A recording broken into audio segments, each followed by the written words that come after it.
नमस्कार दोस्तों, कैसे हैं आप सब। आज मैं बात करता हूँ एक केस की जो मई से लेके अब तक सुर्खियों में बना हुआ है। मैं बात कर रहा हूँ राजा रघुवंशी हत्याकांड की। ये केस उन मामलों में से एक है जिसने पूरे देश को झंझोर कर रख दिया था। यह कहानी केवल एक हत्या की नहीं बल्कि धोखे, लालच और खतरनाक साजिश की है। इंदौर के रहने वाले 29 वर्षीय राजा रघुवंशी पेशे से एक ट्रांसपोर्ट व्यापारी थे। 10 से 11 मई 2025 को उनकी शादी सोनम से हुई थी। हर शादी की तरह उनके परिवार और दोस्तों ने भी उम्मीद की थी कि यह रिश्ता लंबा और खुशहाल होगा, लेकिन यह रिश्ता महज कुछ ही दिनों में खून और विश्वासघात की दास्तान बन गया। आगे बढ़ने से पहले मेरे चैनल को लाइक, सब्सक्राइब और शेयर करना मत भूलिए और बेल आइकन जरूर दबाएं। शादी के तुरंत बाद दोनों पति पत्नी हनीमून के लिए मेघालय गए। लगभग 20 मई को वे चेरापूंजी की खूबसूरत वादियों में पहुंचे, लेकिन 23 मई को अचानक राजा लापता हो गया।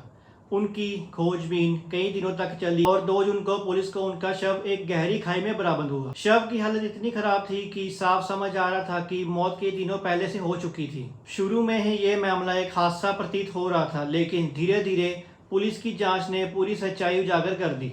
मेघालय पुलिस ने इस केस की गहराई से जांच करने के लिए एक विशेष जांच दल एसआईटी का गठन किया। जांच में सामने आया कि यह कोई साधारण हादसा नहीं बल्कि एक सोची समझी हत्या थी। दरअसल सोनम की शादी से पहले ही राज कुशवाहा नामक युवक से प्रेम संबंध था। शादी के बावजूद यह रिश्ता खत्म नहीं हुआ और दोनों ने मिलकर राजा को रास्ते से हटाने की योजना बनाई। योजना इतनी खतरनाक थी कि इसमें सुपारी किलर्स तक को शामिल किया गया। सोनम और राज ने 3 लोगों आकाश राजपूत, विशाल सिंह चौहान और अनंत कुर्मी को पैसे देकर राजा की हत्या करने के लिए तैयार किया। पुलिस की चार्जशीट के अनुसार कई बार हत्या की कोशिश की गई, लेकिन सफल नहीं हो पाए। सोनम ने तो यहाँ तक कह दिया था कि अगर ये लोग राजा को नहीं मार पाए तो वह खुद उसे पहाड़ से धक्का दे देगी। आखिरकार ट्रैकिंग के दौरान राजा पर पीछे से माचेट यानी बड़े चाकू से 2 बार वार किए गए और मौके पर ही उसकी जान ले ली गई। इसके बाद शव को खाई में फेंक दिया गया। इस पूरी वारदात को अंजाम देते वक्त सोनम खुद मौजूद थी और सब कुछ देखती रही। पुलिस की जांच में कई सबूत मिले। हत्या में इस्तेमाल किया गया माचेट बरामद हुआ।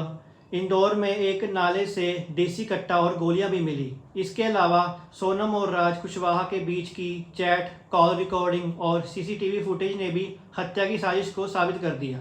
एक कार से 50,000 रुपए नकद भी बरामद किए गए। अभी की बात करें तो एसआईटी ने इस मामले में 790 पन्नों की चार्जशीट दाखिल की है, जिसमें 5 मुख्य आरोपियों के नाम दर्ज हैं: सोनम, राज कुशवाहा, आकाश राजपूत, विशाल सिंह चौहान और अनंत कुर्मी।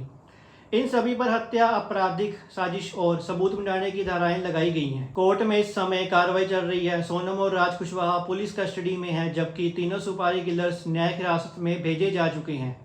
वही 2 सह आरोपी लोकेंद्र तोमार और बलबीर अहिरवार को बेल मिल चुकी है। एक अन्य आरोपी सिलाम जेम्स की बेल का विरोध किया जा रहा है क्योंकि उस पर सबूत छिपाने का आरोप है। सितंबर 2025 तक इस मामले में ताजा अपडेट ये है कि पुलिस ने सोनम को हत्या की मुख्य साजिशकर्ता करार दिया है। कोर्ट में ट्रायल जारी है और जल्द ही फॉरेंसिक रिपोर्ट आने के बाद एक पूरक चार्जशीट भी दाखिल की जा सकती है। अब पूरा देश इस बात का इंतजार कर रहा है कि इस हाई प्रोफाइल केस में आखिरकार न्यायालय क्या फैसला सुनाता है और क्या राजा रघुवंशी को न्याय मिल पाएगा। यह मामला हमें यह सिखाता है कि रिश्तों में विश्वास और ईमानदारी कितनी जरूरी है।